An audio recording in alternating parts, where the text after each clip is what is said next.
Welcome to the City Club of Portland, Oregon's most respected public forum. The City Club was founded in 1915 as a civic research organization. Today, its members are 2,000 men and women who share a common interest in the quality of life and government in the Portland metropolitan community.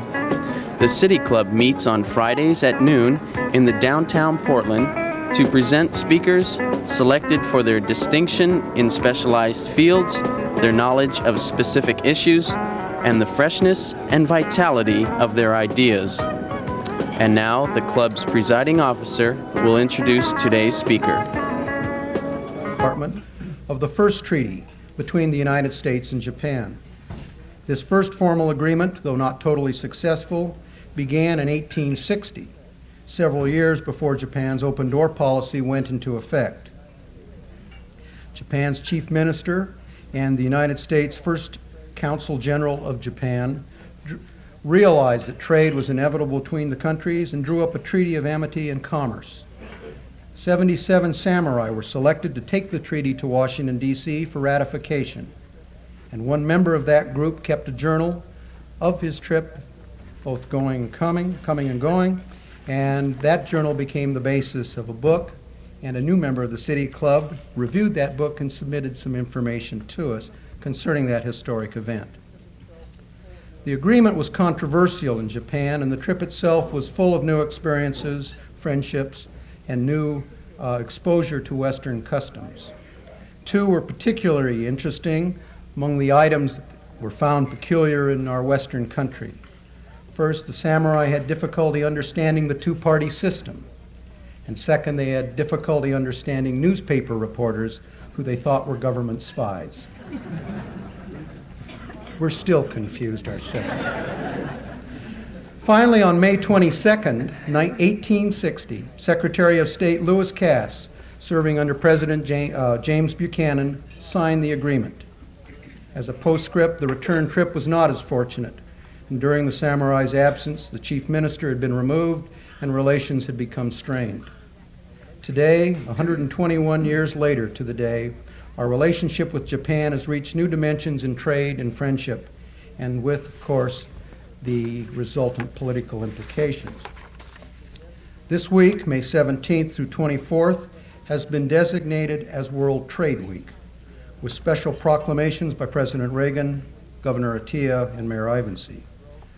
During this week, we acknowledge the continued growth in economic interdependence between the nations of the world and the special impacts that world trade has on our own quality of life in the Northwest.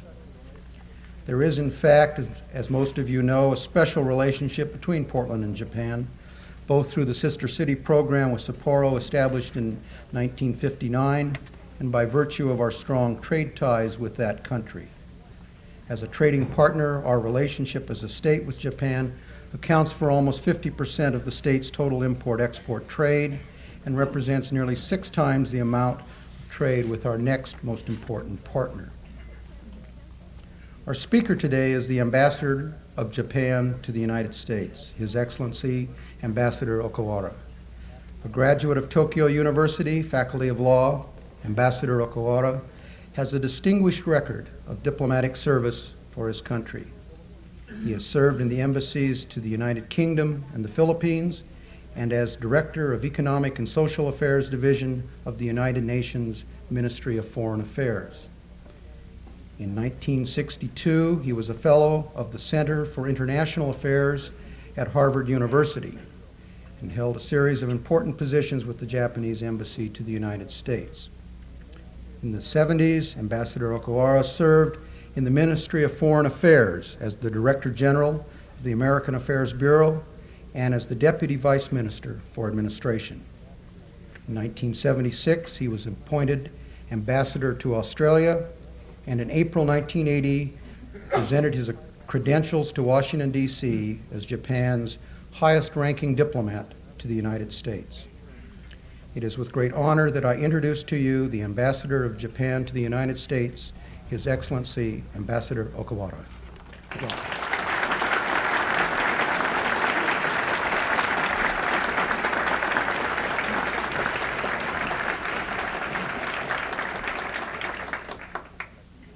Thank you, Mr. President, for welcoming me with such a warm word. Mr. President, distinguished member of this renowned city club, and ladies and gentlemen, I am very much delighted to return to Portland after 10 years. I wish I could do so more often, especially when your roses are in bloom. I remember very well the pride of your citizen in blooming roses. I have watched this handsome city form a glow through the years without losing its charm or its human scale. President Schruning just referred to a diary written by one of the 77 samurais more than 120 years ago. I remember one paragraph of that diary in which the author mentioned about the revelation in the US Congress during their visit to Washington. He described that this situation, which was completely unknown to the Japanese people in those days during the feudal society of Tokugawa shogunate. He said that the scenery over there was very much similar to early morning fish market in Tokyo. Many people over the floor shouting and showing some signs. It's exactly like early morning bargaining of fish in the market. Anyway, as your program chairman requested, I should like to talk with you today about some of the economic problems the Japanese people and government are trying to deal with, how these problems compare with your own economic difficulties here in the United States, and what it all means for relation between our two countries. You have an old saying that the grass always looks greener on the other side of the road. I suspect many Americans, after seeing numerous newspaper and magazine stories and TV documentaries about Japan's economic successes these past years, may have reached the conclusion that the grass is permanently greener on the other side of the Pacific. It is true that Japan's real economic growth last fiscal year, after adjusting for inflation, was 4.8%, and that this was the highest growth rate of any of the advanced industrial economies in the OECD. It is also true that, according to official figures, Japan managed somewhat better than its major trading partners in holding its inflation down to 7.5% and unemployment down to about 2%. Comparisons are not always that meaningful, however. Real growth in GNP of 4.8% mean to a Japanese only a partial recovery from the deep recession of 1974-75 and less than half the annual growth rate when the Japanese economy was operating full steam in the 1960s, before the energy crisis. We Japanese are also keenly aware that several of our neighbors and trading partners have outperformed Japan in annual growth rates throughout the 1970s. These high-growth, newly industrializing nations are also competing very effectively with Japanese industry in the Japanese market and in third countries, including the United States. Comparing inflation rates can also be misleading. Inflation of less than 8% may sound very appealing to an American, a Canadian, or an Englishman. To a Japanese consumer, however, it is painfully high on top of nearly a decade of much higher inflation. The spiraling oil prices of the first and second oil shocks hit Japan particularly hard. First, because we are almost 100% dependent on imported oil, and second, because oil has been our primary source of industrial energy since the 1950s. Most of our raw materials are also imported, and rising commodity prices have added to domestic inflationary pressures. Tokyo, by every measure, is the most expensive city in the world. This is not certainly the thing we can boast of. You would have a very difficult time trying to persuade a Tokyo resident that he or she should be grateful for today's low inflation rate. You'd find it equally difficult trying to convince most Japanese that 2% unemployment is low. In the first place, the statistical method used to compare these figures differ greatly between the two countries. Some economists estimate that if comparable methods were used, and if there exists no lifelong employment practice in Japan, Japanese and American unemployment rates would not be so substantially different. Moreover, in Japan as in this country, the burden of unemployment tends to fall most heavily on the less skilled and less experienced workers, including women and young people who have recently entered their workforce. Employees of small factories and shops are also overrepresented on the unemployment rolls, since only the large corporations offer lifetime job security for less than one-third of the workforce. Bankruptcy rates are also much higher among smaller firms. These observations of mine may still not impress any enthusiastic foreign observer of the Japanese economy.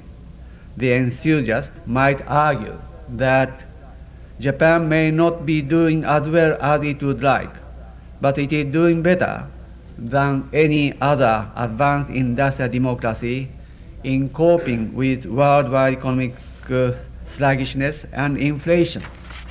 He might point out correctly that high levels of Japanese savings, averaging at 20% or so, investment and productivity growth have, for example, helped check domestic inflation while maintaining the price competitiveness of Japanese export in world markets.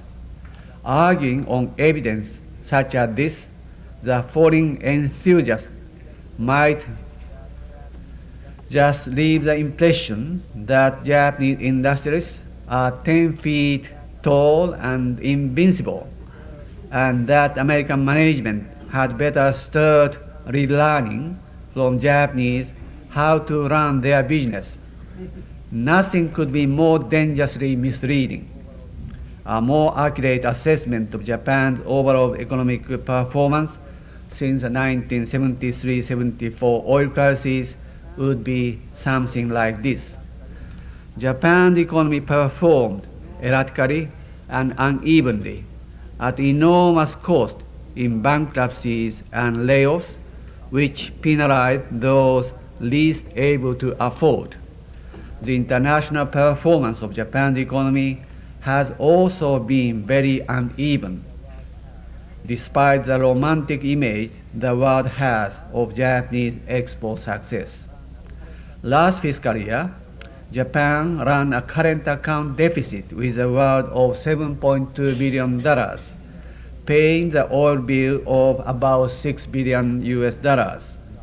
And finally, effort of the Japanese government to mediate the nation's social and economic priorities, including increased defense spending, which ranks Japan number 8 of the whole world, have resulted in a record national debt of $318 billion and a budget deficit last fiscal year of 32.7% compared to 10% in this country. In short, Japan's economy is performing just well enough to stay afloat. Unlike the United States, Japan is having to adopt significant public and private economies in order to control domestic inflationary pressures and promote more stable growth in domestic and foreign trade. Japan's problems are not the same as this country's, but they are not unrelated, and some of the same disciplines are called for. The important fact to bear in mind, as I mentioned earlier, is that the Japanese economy is no longer in its high growth, efficient, emergent phase. It is now a mature economy, having to finance both future growth and the current social welfare needs out of an economy that is now growing less than half as fast as 10 years ago. Part of our government's current fiscal difficulties, for example, come from increased pressures of an aging population on health and other welfare funding. The social security problem you are now dealing with in this country has its counterpart in Japan, even in mini scale. The maturing of Japan's economy has also transformed our role in the world economy. The most far-reaching transformation has been the rapid opening up of the Japanese economy to foreign competition during the 1970s. Trade liberalization had begun in earnest in the mid-1960s, but it proceeded at breakneck speed in the late 1970s. Today, the Japanese economy is, by all recognized measures, the most open and unprotected market of all the advanced industrial economies. In terms of level of import tariff, Japan's average for the industrial products stands at 3.6% as compared to the United States of 5.1% and the European Community of 6 to 7%. This has been a very difficult fact for many Americans to accept, I admit. It is very strange, for example, to hear someone in the US auto industry complain about how few American cars are sold in Japan compared to how many Japanese cars are sold in this country. The explanation should be obvious. The Japanese consumers, like a growing number of American consumers, prefer the Japanese-style compacts to traditional large gas gathering models. Speaking of the automobile trade, you are already very much well aware that my government decided early this month to reduce car export to this market by some 7.7% next year. We took this initiative as voluntary measure with the hope that it will discourage protectionist pressures in this country and in this industry for the sake of free trade and will provide a temporary breather for the US auto industry to organize its own recovery. Our motives in this affair are straightforward. We know that a revived, efficient, and competitive American auto industry is very important to the general health of the American economy.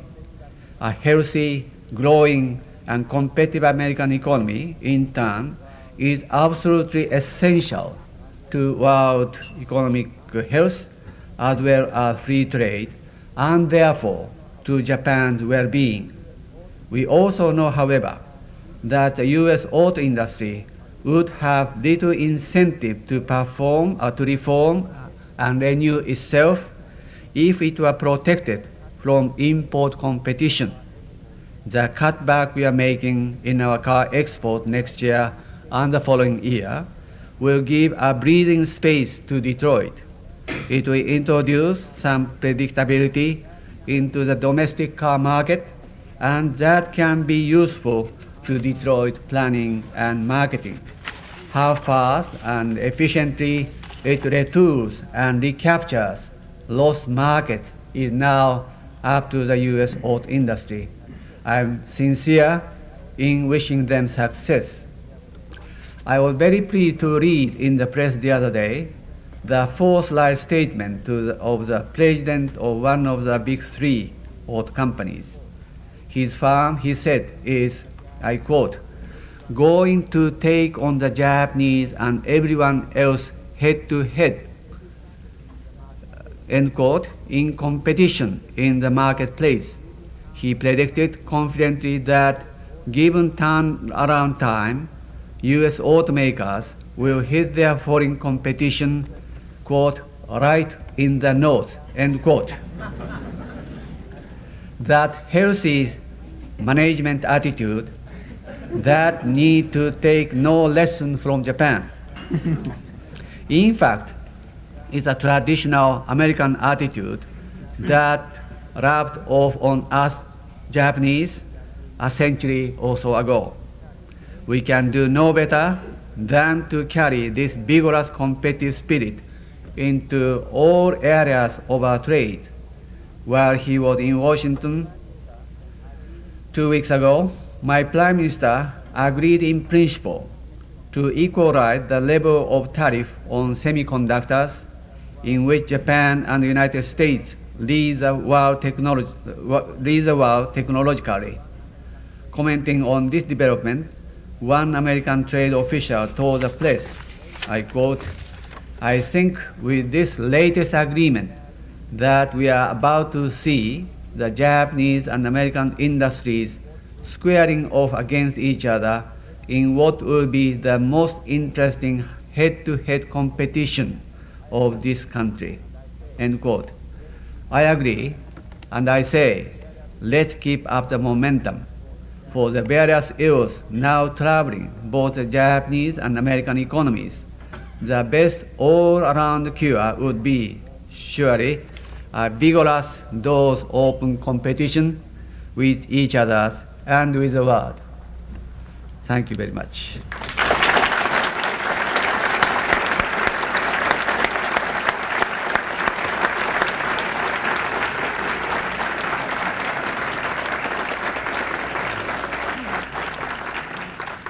As is customary, we now have a period of questions and answers. Questions are reserved for City Club members. A microphone is placed in the middle of the room if you care to use it. If you don't, I will recognize you and repeat the question very briefly for the radio audience. Who has our first question?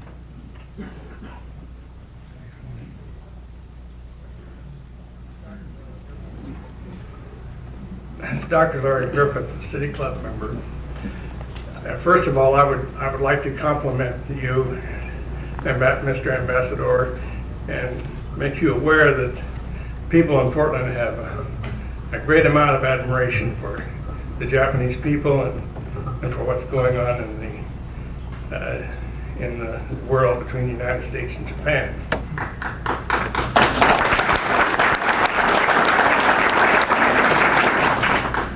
It is said in the United States that tomorrow has no constituency, and yesterday was soon forgotten. In respect to the future economic rivalry, particularly in the automobile business between our two countries, would you suggest perhaps that one way in which the Japanese could better face up to that competitive stance, if in truth it ever happens, by venturing into the American scene with capitalizing American plants for Japanese automobiles? Well, in my earlier prepared speech, I referred to something about the openness of the Japanese market. In September last year, we sent auto parts purchasing mission to the United States for the purpose of finding the possibility of buying more parts, auto parts, from the United States into Japan. In this way, we hope that in return for our sales of finished automobile to the American market, we would be able to buy more American auto parts for the use of the Japanese car industries.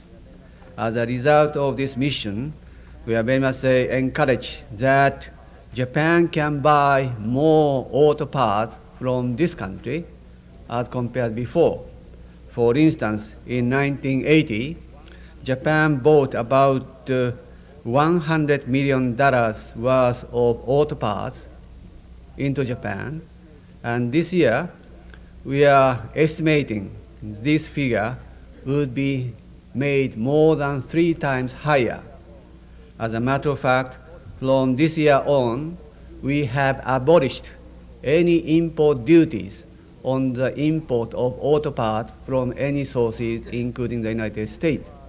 This is the one way we look towards a much better auto trade relationship between Japan and the United States. Another thing is the things which the questioner just mentioned, whether there's a possibility for Japanese auto industry to consider to make investment in the United States. As a matter of fact, this has been very important and serious consideration on the part of the Japanese auto industries. Last year, Nissan Motor, which produced Datsun, this year, Nissan Motor Company started construction of light truck manufacturing plant in the state of Tennessee, and Honda Motors started construction of plant making Honda cars in the state of Ohio. Toyota has been in discussion with Ford Company, whether there's a possibility that they could go into joint production of the type of car which they can agree on. I'm being advised that discussion has been going on between the two giant companies, and there seem to be good prospect that they can agree on. So this is the area which we can look toward so that much better trading relationships could develop in the very narrow sphere of auto industry. Mr. Eric Asper, Chuck Watkins, City Club member. In view of the Reagan administration's pushing your government to expand its military defense operations in the Asia-Pacific region, would you discuss that in light of your current economic situation, constitutional problems that exist, and what your current plans are in regard to defense in the Asia-Pacific region? Japan has been doing in the field of improving its defense capabilities over the years. As a matter of fact, during the 1970s, we spent about 7% annually for the improvement of, for the defense budget, as compared about 3% per annum of NATO countries in Europe. For fiscal 81, our budget for defense is 7.61% over the previous fiscal year's budget. This is, as a matter of fact, 3.9% after inflation. So we feel that Japan is not doing bad in the field of improvement or increase of defense budget.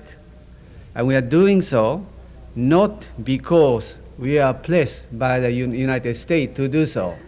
We are doing so simply for the purpose of improving our defense capabilities for the self-interest of Japan's security. As you appreciate, we have constitution which prohibit Japan becoming military power again. Within this constraint, and also within the financial constraint which I have described earlier, we try to do utmost in improving our defense capabilities. In the past, there have been many problems relative to the public opinion on this defense question. As you know, the Japanese people have very deep sense of or sentiment of pacifism, and public opinion was not necessarily in favor of such defense spending.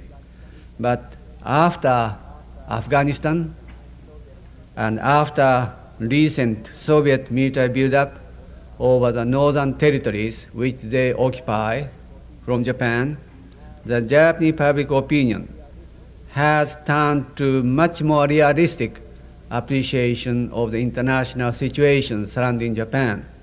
Therefore, against the background of this change in public opinion favoring Japan's improvement of self-defense capabilities, our government is doing at the most.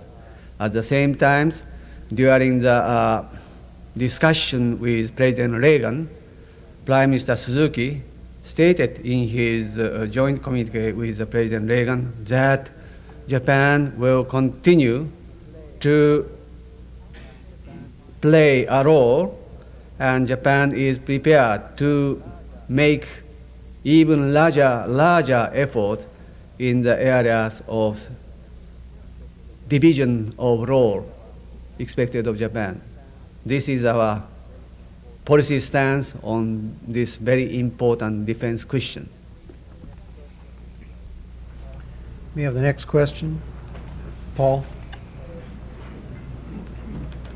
Paul Erickson, City Club member. Mr. Ambassador, this week Sheikh Yamani of Saudi Arabia indicated at the next OPEC meeting it is expected that oil prices will be kept at their present rate for the next year and a half. Could you indicate how this might affect your country if it in fact happens?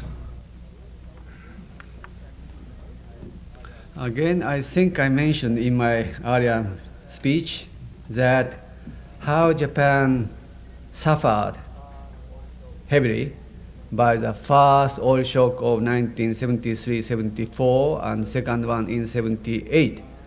Fortunately, we have learned how to survive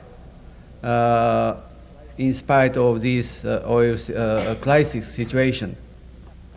But our industry, our business have been particularly concerned about how secure and how sure Japan can expect of obtaining sufficient supply of oil, meaning in terms of quantity of oil. At the same time, what is the future trend of price fluctuation, oil prices? Therefore, we've been concerned both price and quantity to be supplied to Japan, and as you mentioned, if the oil producing countries of OPEC can make their price stabilize, it will help tremendously the Japanese economy and Japanese business communities. As you know, we are almost 100% dependent on oil imported from overseas sources, and about 3/4 of them come from Middle East.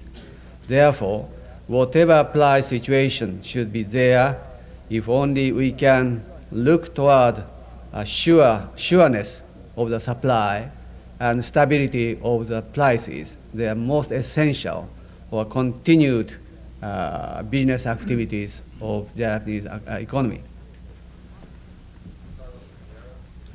Yes. Carlos Rivera, City Club member.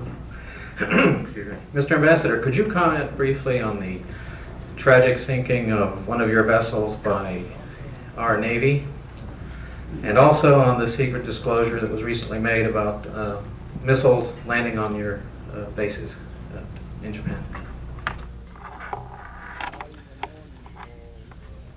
Early in the morning of April the 9th, U.S. submarine hit Japanese freighter off the coast of Japan in the southern tip of Kyushu.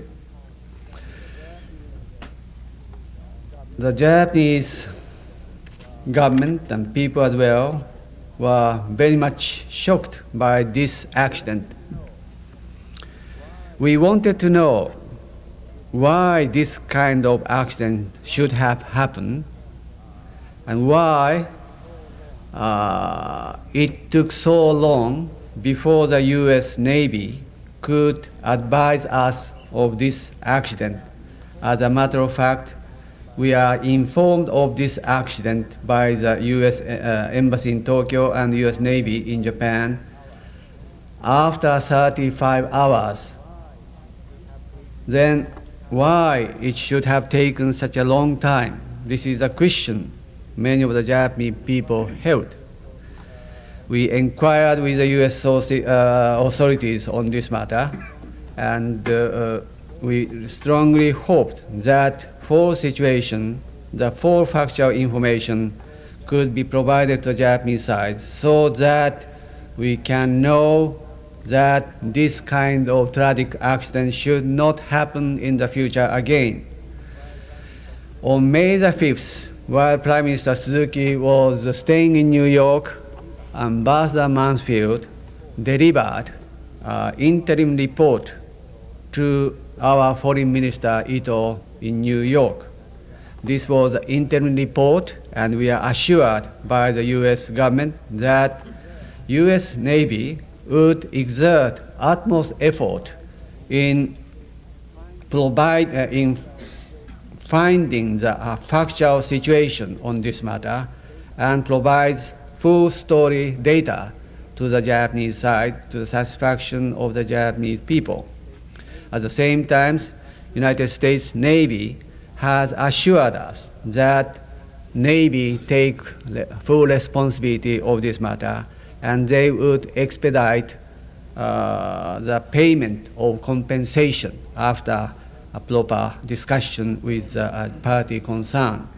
So we are awaiting the final report, which would tell us what happened, why it happened, and what action the crew took in the question of rescue operation and others.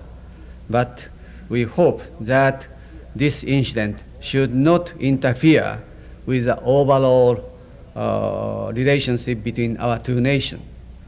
You also questioned me about nuclear submarine visit to Japan. Is that the second question? The missiles.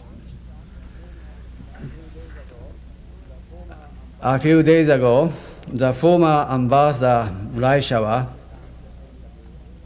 made some press interview, and he referred to some say, quote, oral agreement, end quote, about introduction of nuclear weapon into Japan.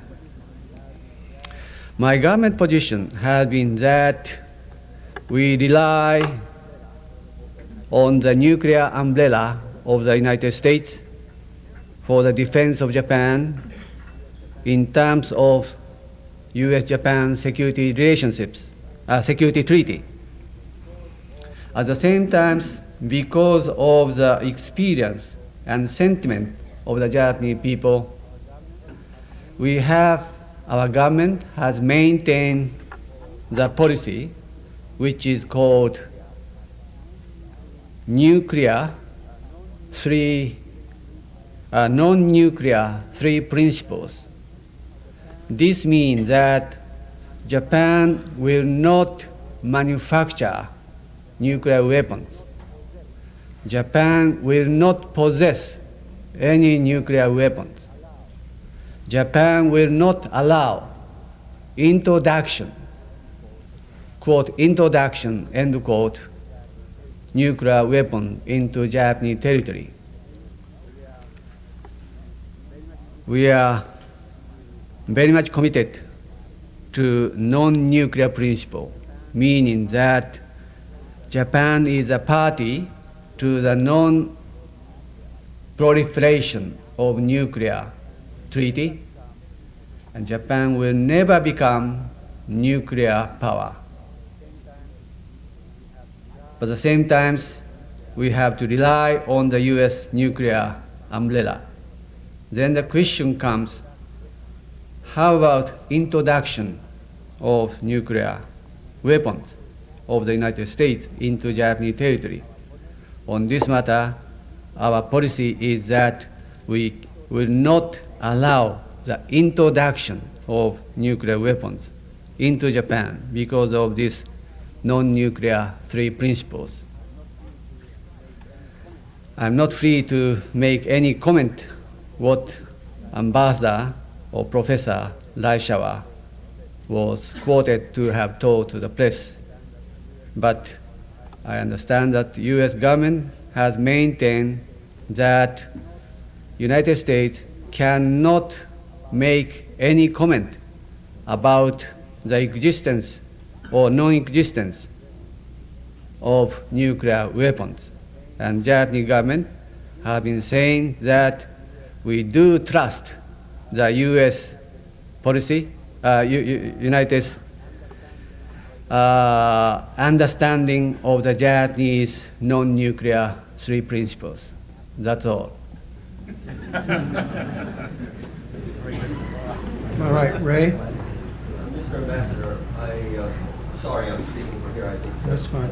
My name is Ray Polani, and I'm a member of the City Council. Japan boasts one of the best railroad passenger services in the world. On the other hand, the U.S., being also a very advanced nation, has a very striking primitive type of railroad for passenger service. And it seems that our administration is proposing to even reduce that. Would you presume to have any suggestions, perhaps, for our government and the American people on that subject? The question for those in the room and the radio audience is to please comment on the comparison between a very strong passenger rail system in Japan compared to ours in this country. Well, many of you who've been to Japan will certainly have the experience of riding the so-called bullet. And as a matter of fact, Japanese National Railway Corporation has many technicians who are willing to provide their technological know-how to any country in the world. But the United States is a country, the leader of the world, and on many occasions they don't need such introduction of know-how from Japan. But on this particular question of railway, our National Railway Corporation has been cooperating with your Amtrak and your Ministry, Department of Transportation in the designing of Northeast Corridor railway systems. I do not know to what extent they have made progress at this stage, but in the not too distant future, we hope that the fast running railroad systems running across northeast of the United States would be in being. And I mentioned northeast, but whether that could be translated into northwest is another matter in the future.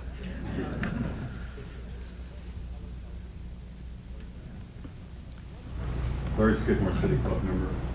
Mr. Ambassador, you mentioned the semiconductor industry and your hopes for a healthy competition in the future.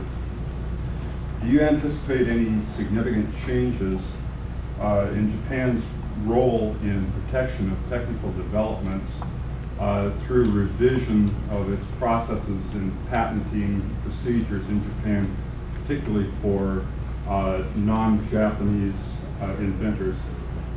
Question related to semiconductor industry and whether Japan anticipated any new controls, especially on foreign equipment related to patents and other ways of protecting the electronic inventions.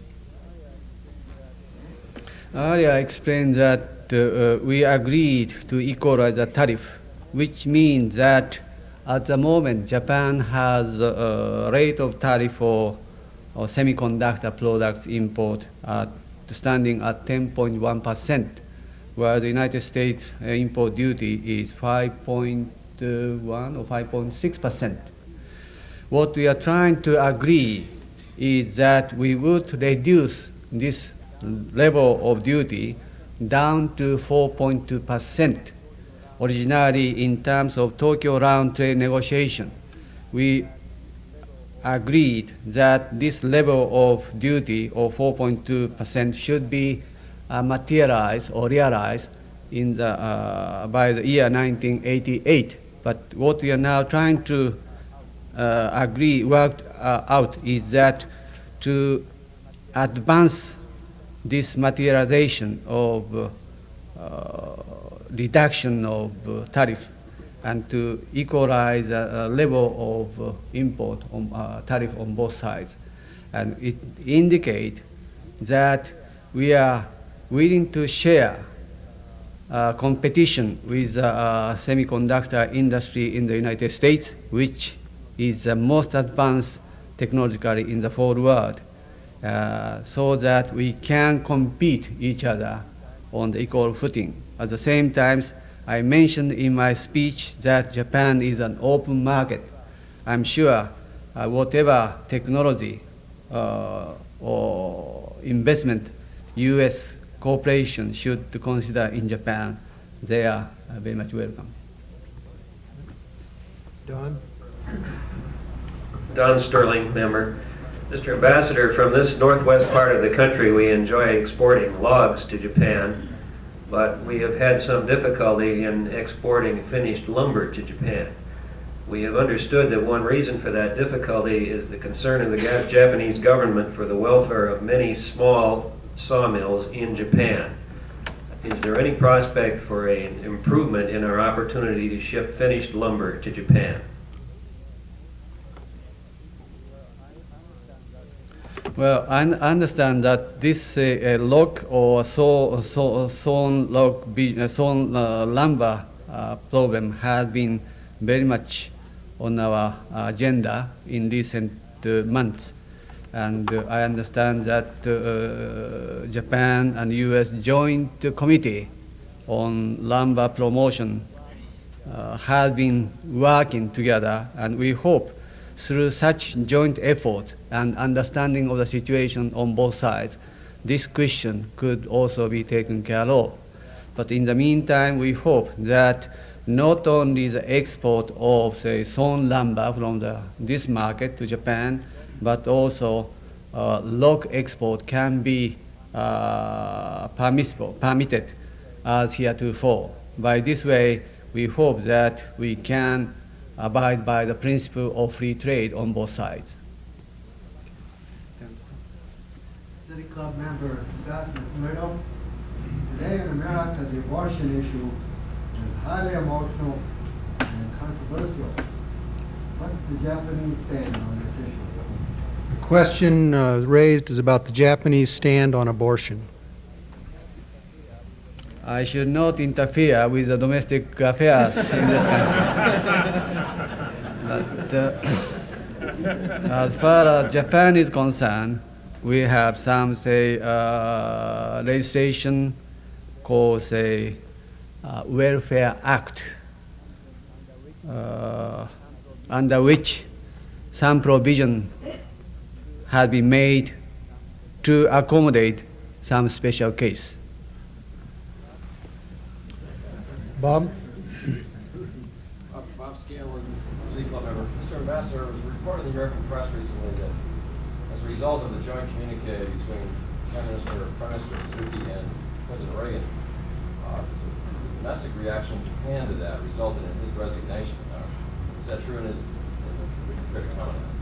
The question was about the resignation of Prime Minister Suzuki on the joint, Foreign Minister, excuse me, on the joint communique. You want to comment on that? Again, this question should be viewed against the background of the Japanese public sentiment, which I tried to describe earlier. The Japanese people have been very much sensitive and, in a sense, some would say allergic to anything related with the defense question until recent years. But as I mentioned earlier, public opinion had been changing, even though very slowly. So important task for the government is that not to make very drastic change of the policy stance on defense question. Rather, we should make effort to nurture the public perception, public acceptance of defense effort of Japan simply for the purpose of self-defense of my own country.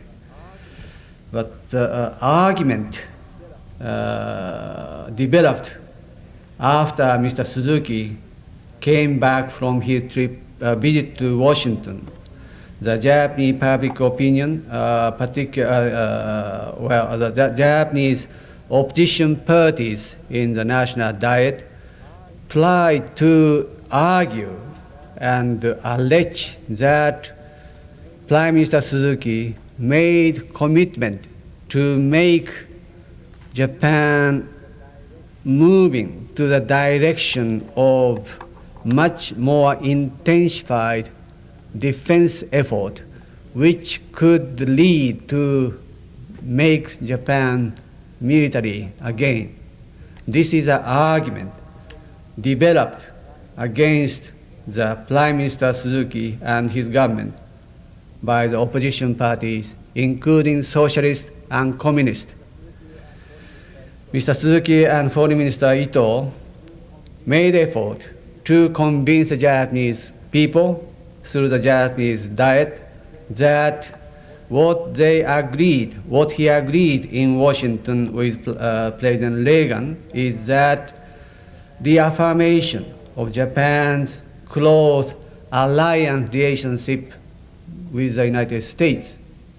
At the same time, on the basis of security treaty with the United States, Japan will continue to make effort and to play to make a role conducive for Japan. Now, this point was somewhat over-exaggerated by Japanese media, and the opposition party tried to capitalize to attack the Suzuki government. And in the course of this, the question of how to handle the joint communique and how to prepare and how to publicize the joint communique came out into the discussion, and on the procedural matters, Foreign Minister felt responsible and he tendered his resignation. It does not mean that Suzuki government is backing down from its joint communique in substance, simply in terms of procedures, how to handle the issue, preparation, drafting, and issuing the joint communique was a matter which Foreign Minister Ito felt responsible. Therefore, the resignation of Foreign Minister in the person of Mr. Ito should not be regarded or interpreted as a change of policy stance of the Japanese government. I can assure you that regardless of such recent happening, my government will continue to remain as a partner and a very trusted ally of the United States. see that our time is up. Please join me in our thanks to Ambassador Okawara for a very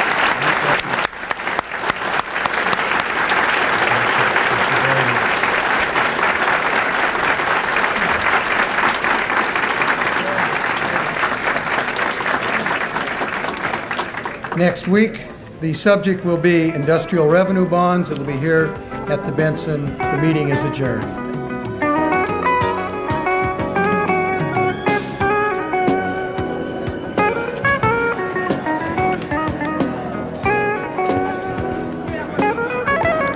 City Club meetings are videotaped on Fridays by Liberty Cable Television Incorporated and can be seen regularly on the following Monday at 2 p.m. and 7 p.m. over this cable channel.